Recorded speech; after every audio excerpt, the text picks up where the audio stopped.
Hello guys, this is Archana Sharma. Once again welcome you on my YouTube channel Learn with Concept.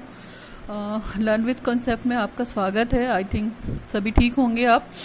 While lockdown now हम course 2 की series continue करा रहे थे, तो उसमें एक नेक्स्ट टॉपिक है, ठीक है। नई तालीम के बाद का नेक्स्ट टॉपिक जो है हमारा role of teacher in the context of universal education है ना, कि एक अध्यापक और एक शिक्षक का कार्य क्या है सार्वभौमिकरण शिक्षा को मतलब अचीव कराने में, या मतलब उसके अप्रिसिएशन को या उसके अप्रेजल को आगे कंटिन्यू करने में या उसको सक्सेसफुल बनाने में, आप कुछ भी कह सकते हैं। और ये क्वेश्चन काफ़ी इंपॉर्टेंट है, लॉन्ग में तो पूछा ही जा सकता है एज वेल एज शॉर्ट में भी पूछा जा सकता है कोर्स 2 के लिए। तो रोल ऑफ टीचर आपको पता है कि पर्टिकुलर क्या होता है, लेकिन हाँ यूनिवर्सल एजुकेशन के कॉन्सेप्ट में क्या है। यूनिवर्सल एजुकेशन का मतलब आप समझ रहे हैं यहाँ पे कि शिक्षा सार्वभौमिकरण पे हो, मतलब शिक्षा का हमने आपको पढ़ाया था एलिमेंट्री एजुकेशन सभी के लिए हो, मतलब शिक्षा जो भी आपके देश में है सभी जगह सभी के लिए समान हो। यानी कि अगर हमारे प्रोविज़न और कॉन्स्टिट्यूशन की बात करते हैं तो आपको पता है कि 6 से 14 साल के जो बच्चे हैं आर्टिकल 21A 21 अल्फा, ठीक है, तो उसमें अगर हम बात करते हैं तो उन्होंने यही कहा है कि देश भर के जितने भी बच्चे हों, चाहे वो गर्ल हो या बॉय चाइल्ड हो, ठीक है, चाहे वो लड़का हो चाहे वो लड़की हो, उनको प्राइमरी एजुकेशन फ्री और कंपलसरी दी जाए, ठीक है। तो ये आपका यूनिवर्सल एजुकेशन होता है। तो इसमें टीचर का क्या क्या रोल है आपको पता होना चाहिए कि टीचर की क्वालिटी क्या क्या है। अगर आप बीएड कर रहे हैं तो आप अच्छे से फेमिलियर हैं कि आपकी टीचर की क्वालिटी क्या क्या होना चाहिए, और अब बीएड करते करते आपकी पर्सनालिटी भी टीचर्स की तरह हो ही जाती है, ठीक है। अल्टीमेट पर्पस क्या होता है बीएड करने का, कि हम बीएड में टीचिंग की उन सारी क्वालिटीज़ को सीख सकें, उन सारे गुणों को अडॉप्ट कर सकें अपनी पर्सनालिटी में, कि हमारी पर्सनालिटी अलग से ही दिखे कि टीचर में ये सारी चीज़ें होनी चाहिए।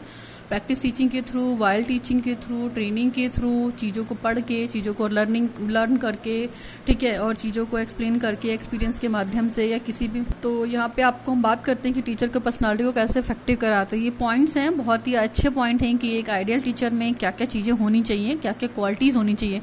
अगर आप इन पॉइंट्स को फॉलो करते हैं बीइंग अ टीचर, तो you are a good teacher, you are a ideal teacher for your school as well as your student. तो आज का लेक्चर स्टार्ट करते हैं रोल ऑफ टीचर, ठीक है। Role of teacher in context of universal education. तो 2 ideal teacher should possess the following qualities. एक ideal teacher या आदर्श शिक्षक को मतलब बनने के लिए या पोजेस करने के लिए आपके अंदर बहुत सारी क्वालिटीज होनी चाहिए। सबसे पहले क्वालिटी देखिए दे रखा है एजुकेशन ऑफ वर्ल्ड यूनिटी, यानी कि जो विश्व शांति की या विश्व एकता की शिक्षा है। एक टीचर को अपने बच्चों को ये जरूर बताना चाहिए कि यूनिटी में ही सारी चीज़ें सिमटी हुई हैं। जैसे हम अपने भारत की बात करते हैं तो यूनिटी इन डाइवर्सिटी है, ठीक है। अनेकता में एकता का सिद्धांत, यानी कि यहाँ पे बहुत सारे लोग रहते हुए भी एक तरीके में और एक सूत्र में पिरो हुए हैं, एक सूत्र में बंधे हुए हैं। तो ये यूनिटी इन डाइवर्सिटी का कॉन्सेप्ट है, एक टीचर को पता होना चाहिए। और शिक्षा के माध्यम से इस कॉन्सेप्ट को या कंस्ट्रक्ट को हम बहुत सक्सेसफुल बना सकते हैं, कि हम एक पूरे वर्ल्ड को विश्व बंधुत्व की भावना से शिक्षा के माध्यम से कैसे एक सूत्र में बांध सकते हैं। तो एक टीचर इतना क्वालिफाइड होना चाहिए, इतनी क्वालिटीज़ के अंदर होनी चाहिए कि वर्ल्ड एकता के बारे में शिक्षा दे सके अपने बच्चों को। दूसरा है कैरेक्टर फॉर्मेशन। एक टीचर का कैरेक्टर बहुत अच्छा होना चाहिए। आपको पता है कि अगर हम ह्यूमन बीइंग हैं तो अगर हमारा कैरेक्टर अच्छा नहीं है तो हमारी लाइफ का कोई मतलब नहीं बनता, यानी कि विदाउट कैरेक्टर हम कुछ भी नहीं है, नील हैं। तो अपने कैरेक्टर, टीचर का कैरेक्टर होता है जो कैरेक्टर फॉर्मेशन होता है, चरित्र निर्माण। गांधी जी ने भी बात की है कि शिक्षक का चरित्र उच्च चरित्र होना चाहिए, यानी कि हाई कैरेक्टर फॉर्मेशन होना चाहिए। तो टीचर एक अच्छा कैरेक्टर फुल बंदा होना चाहिए, ठीक है। जैसा वो अपने घर में है वैसा ही आप उसको स्कूल में ट्रीट करना चाहिए, जैसा वो स्कूल में है वो अपना ऐसे घर में और कम्युनिटी में, मतलब अपना जो चरित्र का विकास है, चरित्र का निर्माण है, वो शिक्षा के माध्यम से इन्हेंस कर सकता है। नेक्स्ट है हमारा डायनामिक पर्सनालिटी। आपको पता है टीचर डायनामिक पर्सनालिटी होती है। डायनामिक का मतलब है कि अपने आप को अपने वक्त के हिसाब से चेंज कर लेना, क्योंकि टाइम देखिए कभी एक सा नहीं रहता है। तो टीचर की पर्सनालिटी ऐसी होनी चाहिए कि कभी कुछ भी स्ट्रगल वाली सिचुएशन आए या अनसर्कमटेंसेस वाली कंडीशन आए तो वो घबराए नहीं, वो अपने आप को अपनी कंडीशन के हिसाब से डायनामिक कर ले, है ना, फ्लेक्सिबल कर ले। डायनामिक का मतलब होता है कि according to condition, according to situation वो अपने आप को अडॉप्ट कर ले, ठीक। नेक्स्ट क्वालिटी है इमोशनल स्टेबिलिटी। इमोशनल स्टेबिलिटी इसलिए ज़रूरी है टीचर के अंदर कि अगर वो इमोशनल नहीं होगा, उसके अंदर फीलिंग्स नहीं होंगी, तो वो बच्चों की बातों को समझ नहीं पाएगा, है ना। किसी बच्चे को कोई प्रॉब्लम है तो प्रॉब्लम को सॉर्ट आउट भी नहीं कर पाएगा। और अगर बच्चों से वो प्रॉपर वे में इंगेज नहीं होगा, इमोशनली इंगेज नहीं होगा, तो उसको टीचर बनने का कोई फायदा नहीं है। ठीक है, जब तक हम क्लास में केवल पढ़ाने का काम ना कर करके बच्चों से इंगेज होना भी सीखें। ठीक है, हम एक स्ट्रिक्ट टीचर ना बन के एक अच्छा आइडियल टीचर बने। Ideal teacher in the sense कि ऐसा भी नहीं है कि केवल हंसी मजाक करते रहें, लेकिन एक सीरियस टीचर बनने की भी आवश्यकता नहीं है। आप थोड़ा फ्रेंड हो सकते हैं, बच्चों के साथ फ्रेंडली हो सकते हैं। ठीक है, फ्रेंडली होकर भी बच्चों को पढ़ाएंगे तो बच्चे अच्छे से इंटरेस्ट लेके पढ़ेंगे। तो आपके अंदर इमोशनल होनी चाहिए, इमोशनल स्टेबिलिटी होनी चाहिए कि जैसा आपका सिचुएशन है, क्लास की कंडीशन है, आपको वैसा अपने आप को इमोशनली फील करना पड़ेगा। ना तो आप बहुत स्ट्रिक्ट बन सकते हैं, ना तो आप बहुत ही फ्लेक्सिबल बन सकते हैं कि बच्चे शोर कर रहे हैं और आप अपनी फ्लेक्सिबिलिटी शो कर रहे हैं क्योंकि डांटना नहीं चाहते। तो ऐसा नहीं है, आपकी एक स्टेबिलिटी है इमोशनल, वो होनी चाहिए आपके अंदर। नेक्स्ट है हमारा able in the stabilizing the new universal culture. जो संसार है हमारा, जो हमारा ब्रह्मांड है, हमारा यूनिवर्स है, तो उसमें जो जो नए कल्चर आ रहे हैं, कल्चर की जो अच्छी अच्छी बातें आ रही हैं, उन्हें अडॉप्ट करना सीखना चाहिए। उसके अंदर इतनी एबिलिटी होनी चाहिए कि कुछ भी नए तरीके से बात हो रही है, इनोवेशन हो रही है, तो उसको वो अपनी टीचिंग में लाए और वो टीचिंग बच्चों को दे। ठीक है, तो इससे बच्चे भी इफेक्टिव होंगे और उसकी खुद की पर्सनालिटी भी बहुत अच्छी हो जाएगी। नेक्स्ट है हमारा interest in work. Interest in work बहुत इंपॉर्टेंट है। इंपॉर्टेंट इसलिए है कि अगर टीचर अपने काम में इंटरेस्ट नहीं लेगा, अपनी टीचिंग में, टीचर का काम क्या है, टीचिंग करना, तो अगर वो अपने, और टीचर का वर्क क्या है, टीचिंग। ठीक, तो आपको पता है कि अगर वो अपने वर्क में यानी कि टीचिंग में इंटरेस्ट नहीं लेगा तो उसकी पर्सनालिटी का कोई मतलब नहीं बनता है और वो प्रॉपर वे से बच्चों को टीचिंग भी नहीं दे पाएगा। यानी कि अगर उसने टीचिंग अच्छे से नहीं की है, अपने काम में अच्छे से इंटरेस्ट नहीं ले रहा है, तो अपने काम को सक्सेसफुल नहीं बना सकता। तो इसलिए टीचिंग फील्ड में टीचर का अपने टीचिंग प्रोफेशन के प्रति इंटरेस्ट होना बहुत जरूरी है, रुचि होना बहुत जरूरी है। सिर्फ ऐसे डिग्री पाने के लिए टीचर बन जाना और हमें डिग्री की जरूरत है इसलिए हमें टीचिंग करने आए हैं हम, तो इस तरह की चीजें एक अच्छे टीचर के अंदर नहीं होना चाहिए। ठीक है, नेक्स्ट है हमारा क्रिएट न्यू एजुकेशनल एनवायरनमेंट। बच्चों के साथ साथ उसको स्कूल के साथ साथ जो भी है एक अच्छा सा एनवायरनमेंट क्रिएट करना चाहिए ताकि पढ़ने लायक माहौल बने और बच्चों को एजुकेशनल चीजें बताती रहनी चाहिए। उसको मतलब शिक्षा का वातावरण क्रिएट करेगा, क्यूरियोसिटी के बारे में बताएगा, नई नई डिस्कवरी के बारे में बताएगा, कुछ टीचिंग अच्छी इफेक्टिव वे से टीचिंग करेगा, अच्छी स्ट्रेटजी से टीचिंग करेगा, तो बच्चे अपने आप को खुद ही वो पढ़ना पसंद करेंगे। नेक्स्ट है हमारा सिंपैथी एंड विजडम। सिंपैथी, देखिए सिंपैथी का मतलब यहाँ पे दया है, बच्चों के साथ उसको दया भी रखनी है और विजडम मतलब नॉलेज भी रखनी है। तो दया और नॉलेज का भी कंट्रीब्यूशन है, सिंपैथी के साथ साथ नॉलेज भी रखनी पड़ेगी टीचर को। क्यों? क्योंकि बच्चे देखिए कई तरीके के होते हैं, मेजॉरिटी होती है हमारे क्लास में बच्चों की, तो ओवरऑल इंडिविजुअल डिफरेंसेस होते हैं बच्चों में, तो टीचर को सिंपैथी एंड विजडम भी रखना पड़ेगा। नेक्स्ट है हमारा ग्लोबलाइजेशन रिलेटेड करिकुलम। जो हमारा करिकुलम है, आपको पता है कि आज के दौर में ग्लोबलाइजेशन पूरी तरीके से हावी है हमारी कंट्री में। ठीक है, हमारी कंट्री, हमारे देश, हमारे स्टेट में बिना ग्लोबलाइजेशन के हम अपने प्रोग्रेस को बिल्कुल पीछे पाएंगे। अगर हम इसको फॉलो नहीं करेंगे, हम टाइम के साथ अपने आप को चेंज नहीं करेंगे, ठीक है, तो हम कहाँ के कहाँ वहीं के वहीं रह जाएंगे और हमारा किसी तरीके से ग्रोथ और विकास नहीं होगा। तो एक टीचर के अंदर इतना होना चाहिए क्वालिटी कि वो ग्लोबली लेवल पे अपने आप को, अपने पाठ्यक्रम को, अपनी लर्निंग प्रोसेस को, अपनी टीचिंग प्रोसेस को इम्प्रूव कर सके। जो जो नई नई चीज़ें आ रही हैं टीचिंग में, इनोवेशंस आ रहे हैं, ठीक है, ट्रेंड्स आ रहे हैं, स्ट्रेटजीज आ रही हैं, मेथड्स आ रहे हैं, तो उनको अडॉप्ट करके वो अपनी टीचिंग को अच्छा करें। नेक्स्ट है हमारा qualities of a leadership. Qualities of a leadership का मतलब है नेतृत्व का गुण होना चाहिए या नेतृत्व की भावना होनी चाहिए। अगर एक टीचर अच्छा लीडर नहीं हो सकता है तो वो कभी 10 लोगों के बीच में खड़ा होकर बोल नहीं सकता। यानी कि उसके अंदर बच्चों को लीडर करने की भावना होनी चाहिए। किसी भी कंडीशन में वो अपने बच्चों को लीडर करेगा, अपने स्कूल को लीडर करेगा, अपने क्लास को लीडर करेगा। तो लीडरशिप की क्वालिटी होना टीचर का बहुत इंपॉर्टेंट एस्पेक्ट है, इसके बिना वो टीचर नहीं कहलाएगा। नेक्स्ट है हमारा ग्लोबल लेवल टीचिंग मेथड। मैंने वही बात की कि ग्लोबल लेवल पे जो टीचिंग मेथड आ रही है, नई नई इनोवेशन इन टीचिंग सीरीज बोल सकते हैं आप, स्ट्रेटजीज बोल सकते हैं, टेक्निक बोल सकते हैं, इवन नई नई टेक्नोलॉजी जो आ गई हमारे, तो उसको टीचिंग मेथड में अडॉप्ट करें। लाइक पावर पॉइंट प्रेजेंटेशन से पढ़ा सकता है बच्चों को, स्लाइड्स के माध्यम से पढ़ा सकता है, लेक्चर कम डेमोस्ट्रेशन के माध्यम से पढ़ा सकता है, डेमोस्ट्रेशन के माध्यम से पढ़ा सकता है ना, कि बहुत सारे मेथड्स ऐसे हैं जो जिनको वो अडॉप्ट करके टीचर क्या कर सकता है, अपनी पर्सनालिटी को तो इनहेंस करेगा ही करेगा, प्लस अपनी क्लास को परफेक्ट बनाएगा लर्निंग प्रोसेस के लिए, जिसके लिए उसको अपॉइंट किया गया है। नेक्स्ट है हमारा गुड वॉइस। टीचर की वॉइस ऐसी होनी चाहिए कि वो पूरे क्लास को कवर करे। ये नहीं कि वो खुद ही बोल रहा है और खुद ही सुन रहा है, क्लास के फर्स्ट रो तक सुनाई दे रहा है और जो पीछे के बच्चे हैं वो चुपचाप उसको बैठ के देख रहे हैं।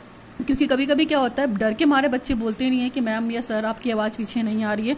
तो टीचर की जो वॉइस है कम से कम उसके क्लास के अकॉर्डिंग तो होनी ही चाहिए। जितनी बड़ी उसकी क्लास है उसके हिसाब से उसकी वॉइस भी होनी चाहिए, ठीक है। नहीं है तो टीचिंग कर करके हो जाती है।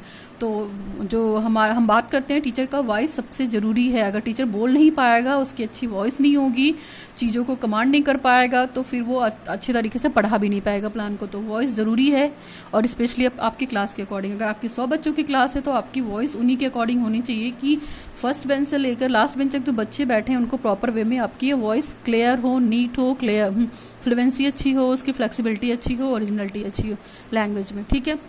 नेक्स्ट बात हम करते हैं प्रोवाइडिंग इन्फॉर्मेशन एंड नॉलेज। बच्चे को इन्फॉर्मेशन और नॉलेज देने वाला होना चाहिए टीचर। इन्फॉर्मेशन का मतलब उसने कहीं से कलेक्ट की, इन्फॉर्मेशन पढ़ के कलेक्ट की तो बच्चों को दिया, ठीक है। नॉलेज कैसे मिलती है, हम इन्फॉर्मेशन कलेक्ट करके जो डेटा कलेक्ट करते हैं उससे हमें नॉलेज मिलती है। तो जो नॉलेज और इन्फॉर्मेशन टीचर दे रहा है, कोशिश करे कि वो इस तरीके से दे कि बच्चों को वो नॉलेज भी हो और इन्फॉर्मेशन भी गेन करने में उनको प्रॉब्लम ना हो, ठीक है। क्योंकि नॉलेज जब तक इन्फॉर्मेशन कलेक्शन नहीं है उसको करना आएगा तब तक वो नॉलेज में कन्वर्ट नहीं होगा। तो ज्ञान इतनी जल्दी हासिल नहीं होता है, उसके लिए टाइम लगता है। तो उसका काम टीचर बहुत अच्छा रोल प्ले कर सकता है यहाँ पे बच्चों को अपना नॉलेज देने में।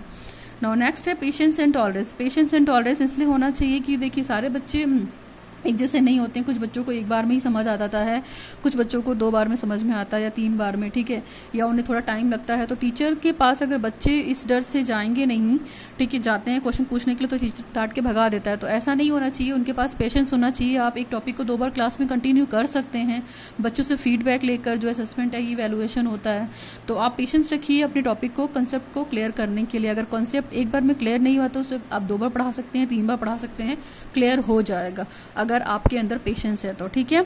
नेक्स्ट है हमारा development of human values and culture. आपको पता है कि आप टीचर हैं तो आप अपने बच्चों के लिए क्या है, आइडियल हैं। और अगर आप आइडियल नहीं बनेंगे तो आपके बच्चों आपको फॉलो नहीं करेंगे, आपका पीठ पीछे आपका मजाक उड़ाएंगे। तो इससे बेटर है कि आप जो मानव की वैल्यूज मतलब आइडियल, आदर्श, बड़ों की रिस्पेक्ट करना, ठीक है, छोटों को प्यार देना, अपने से जितने भी सीनियर स्टाफ हैं उनको गुड मॉर्निंग बोलना, या जो भी मतलब विशेष हम देते हैं, वेलकम ग्रीटली करते हैं, ठीक। तो ये सारी चीज़ें आपके अंदर होनी चाहिए। और आपका जो कल्चर है आप उसको इज्जत दीजिए, उसको रिस्पेक्ट दीजिए, मतलब उसको क्या करिए, उसको आप ट्रांसमिट करिए और अच्छी बातों को लेकर आइए। तो ये है क्या है, human values and culture teacher को अडॉप्ट करना चाहिए। नेक्स्ट है हमारा self confidence and citizen criticism. Self confidence का मतलब है कि टीचर के अंदर सेल्फ कॉन्फिडेंस होना चाहिए। अगर वो सेल्फ कॉन्फिडेंस नहीं है तो वो अपने लेसन प्लान को अच्छे तरीके से पढ़ा नहीं सकता है। और क्रिटिसिज्म का मतलब है जो बच्चे क्रिटिसाइज करते हैं, क्वेश्चनिंग करते हैं, क्रॉस क्वेश्चनिंग करते हैं। तो टीचर हमेशा अपने आप को इस बात के लिए प्रिपेयर रखे कि हम जो टॉपिक पढ़ा रहे हैं उसका मेरा पूरा ओवरऑल कमांड हो सब्जेक्ट पे। और अगर सब्जेक्ट पे कमांड नहीं होगा तो वो अपने आप को क्रिटिसाइज नहीं कर पाएगा और बच्चे क्वेश्चनिंग करेंगे, इससे भी आपका मजाक उड़ सकता है। तो आप अपने आप में इतने कॉन्फिडेंट रहिए और जब भी क्लास में जाइए तो आप अपने लेसन प्लान को अच्छे से पढ़कर जाइए, रीड करके जाइए, ताकि बच्चे अगर क्वेरीज करें तो आपको दिक्कत ना हो, आप अच्छे से क्रिटिसाइज कर पाएँ। ये क्वालिटी भी आपके अंदर होनी चाहिए। नेक्स्ट है हमारा इंटरनेशनल स्पिरिट, मतलब अंतर्राष्ट्रीय सद्भावना भी होनी चाहिए। एक स्पिरिट होनी चाहिए अंतर्राष्ट्रीय लेवल पे भी कि जो प्रोग्राम हो रहे हैं या जो नई नई चीज़ें आ रही हैं उनको आप ऐसे से अडॉप्ट करें। स्पिरिट का मतलब यहाँ पे आपकी वर्क करने की स्पिरिट है कि आप किसी चीज़ के लिए कितने जागरूक हैं, ठीक है, अवेयर भी रहिए, स्पिरिटफुल भी रहिए। तो ये इंटरनेशनल स्पिरिट भी बहुत ज़रूरी है। नेक्स्ट है हमारा रिस्पेक्ट हार्ड वर्क। आप अपने प्रोफेशन में, आपको पता है कि टीचिंग वैसे भी बहुत हार्ड वर्क पेशेंस है, ठीक है, लेकिन एक बहुत अच्छा प्रोफेशन है, बहुत अच्छा रिस्पेक्टेड प्रोफेशन है कि हम अपने प्रोफेशन को रिस्पेक्ट करें और वहाँ पे जो उनको काम मिल रहा है वो प्रॉपर वे से निभाएं। और एटलीस्ट वो काम तो वो अच्छे से करें जब उनको क्लास में बच्चों को पढ़ाना है, क्योंकि बच्चे आप पे 100% डिपेंडेंट होते हैं कि हमारा टीचर है तो हमें इस चैप्टर को पढ़ने में या इस चीज़ को करने में क्लियरेंस हो जाएगी, कभी भी कोई डिफ़िकल्टीज नहीं आएगी, वो हमारे प्रॉब्लम को सॉर्ट आउट करेगा। तो आप अपने टीचर का काम है कि वो अपने काम के प्रति जागरूक है। नेक्स्ट है हमारा पंक्चुअलिटी। पंक्चुअलिटी का मतलब है कि आप समय के पाबंद बनिए, रेगुलर रहिए, बी रेगुलर, बी पंक्चुअल। इसलिए क्योंकि अगर आप क्लास में टाइम से नहीं जाएंगे और टाइम से नहीं निकलेंगे तो अगले को भी दिक्कत होगी, और आप टाइम से नहीं जाएंगे तो बच्चे बेवजह शोर करेंगे, तो इससे स्कूल मैनेजमेंट को प्रॉब्लम हो सकती है।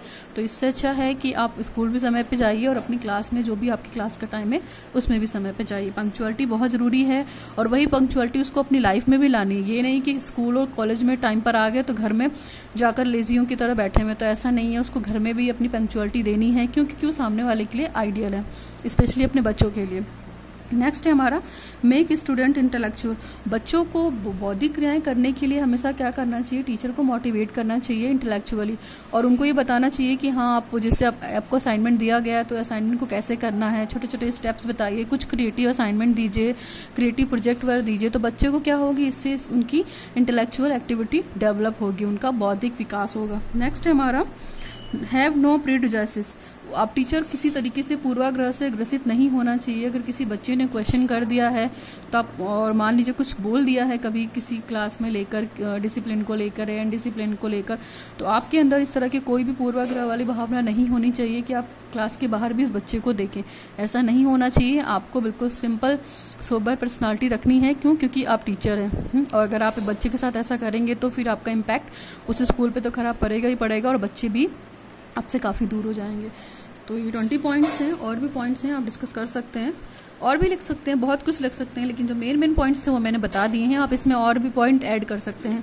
No mobile mentality. देखिए टीचर की मेंटेलिटी ये नहीं होनी चाहिए कि पर्टिकुलर वो हर चीज़ को ये बोले कि बेटा जाकर इस टॉपिक को मोबाइल में देख लेना है ना। आप ये बोलिए कि आप जाइए लाइब्रेरी विजिट करिए, बुक सर्च कीजिए। अगर आपको असाइनमेंट दिया गया है तो आप उससे रिलेटेड कुछ बुक की गाइडलाइन बच्चों को दे सकते हैं, ताकि बच्चे लाइब्रेरी जाकर अपने काम को या अपने टॉपिक को या अपने प्रोजेक्ट से रिलेटेड चीज़ों को या कॉन्सेप्ट को या एस्पेक्ट्स को ढूंढ सके, ताकि क्या हो, उनके अंदर भी एक कम्युनिटी वर्क डेवलप हो और लाइब्रेरी विजिट की अच्छी हैबिट पड़े। लाइब्रेरी विजिट बच्चों के लिए बहुत ज़रूरी है।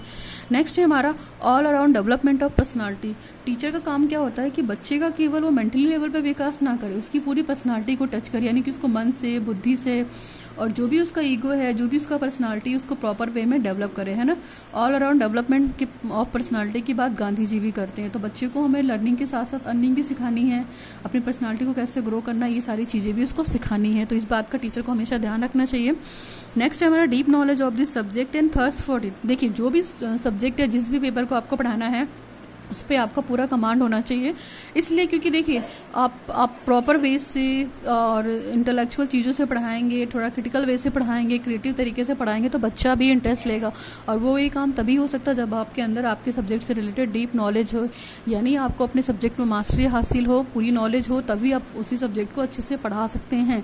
और अगर आपके पास डीप नॉलेज नहीं है तो आप उस डीप नॉलेज को पाने के लिए आप उस चीज़ को पढ़िए, पढ़कर पढ़ाइए, बच्चों को बहुत अच्छे से नॉलेज मिलेगी। और एक चीज़ को कई जगह से खोज कर भी पढ़ा सकते हैं, यानी कि नई नई इंफॉर्मेशन के लिए, नई नई नॉलेज के लिए आपके अंदर क्यूरियोसिटी होनी चाहिए, आपके अंदर एक प्यास होनी चाहिए, एक हंगर होना चाहिए कि हाँ ये टॉपिक अगर मुझे नहीं आ रहा, प्रॉपर क्लियर नहीं है, तो हम इस टॉपिक को 3 या 4 कितनी बार भी पढ़कर बच्चों को क्लियर करेंगे। ठीक है, तो ये चीज़ें भी होनी चाहिए टीचर के अंदर। नेक्स्ट है हमारा must have the knowledge of psychology. Teacher के अंदर साइकोलॉजी की नॉलेज होनी चाहिए। क्यों? क्योंकि देखिए बच्चों का क्या होता है, बच्चों का जो मन होता है वो बिल्कुल एक तरीके से बोल सकते हैं आप खाली प्लेट की तरह होता है या खाली पेपर की तरह होता है। तो उस पर आप जैसी इमेज बना देंगी वैसी इमेज बन जाएगी। तो आपको इस बात का ध्यान रखना है कि बच्चों के मन को भी, बात को भी समझना है, यानी कि बच्चों की मेंटल लेवल के हिसाब से पढ़ाना है। कभी कभी कंटिन्यू पढ़ते पढ़ते बच्चे बोर हो जाते हैं, तो आप थोड़ा सा क्लास में हंसी मजाक भी कर सकते हैं 1-2 मिनट के लिए, है ना। और अपने टॉपिक से थोड़ा सा डेविएट होकर या डाइवर्ट होकर थोड़ा सा कुछ और भी बता सकते हैं, जिससे बच्चे थोड़ा सा इंटरेस्ट लें और वो थोड़ा सा फ्रेश अप फील करें, है ना। अगर 1 घंटे की क्लास में आप 2-3 मिनट उनके लिए कुछ और दूसरी नॉलेज दे सकते हैं या कुछ भी दूसरी चीज़ें कर सकते हैं, उनका जीके बढ़ा सकते हैं, कुछ भी बढ़ा सकते हैं, तो ये आपके लिए हेल्पफुल हो सकता है। नेक्स्ट है हमारा training is must for the ideal teacher. आपको पता है अगर आप टीचर हैं तो आप ट्रेनिंग करके ही जाएंगे विदाउट बीएड। अब तो आपको टीचर बनना भी अलाउ नहीं है, तो बीएड करेंगे तो आपको ट्रेनिंग कंपलसरी है। और ट्रेनिंग से क्या मिलता है आपको? ट्रेनिंग से बहुत सारी प्रैक्टिस मिलती है, बहुत सारी नॉलेज मिलती है, एक्सपीरियंस मिलता है, जिनको आप अपनी लाइफ में अडॉप्ट करके अच्छे टीचर बन सकते हैं। तो these are the qualities of a teacher. ठीक है, role of teacher in context of universal education. फिर भी आपको अपनी इच्छा से भी कुछ पॉइंट लिखना है तो आप बिल्कुल ऐड कर सकते हैं। मैंने मेन पॉइंट आपको कंसीडर करा दिए हैं, और भी बहुत सारे पॉइंट्स हो सकते हैं। तो that is more about the role of teacher in context of universal education. अगर वीडियो आपको हेल्पफुल रहा है तो प्लीज़ आप इसे लोगों तक पहुंचाइए, शेयर कीजिए, लाइक कीजिए, सब्सक्राइब कीजिए। ठीक है, सब्सक्रिप्शन से एक फ़ायदा होगा कि आपको नोटिफिकेशन मिल जाएगी, जिससे आप वीडियो को वॉच कर सकते हैं। ठीक है, आप वीडियो देख रहे थे। Signing in Archana Sharma, learn with concept. And now मेरा वीडियो अभी ख़त्म होता है, तो अगर आपको इस वीडियो में कोई भी दिक्कत है तो प्लीज़ आप मुझे कमेंट सेक्शन में कमेंट कीजिए। Thanks for watching the video learn with concept bye Archana Sharma.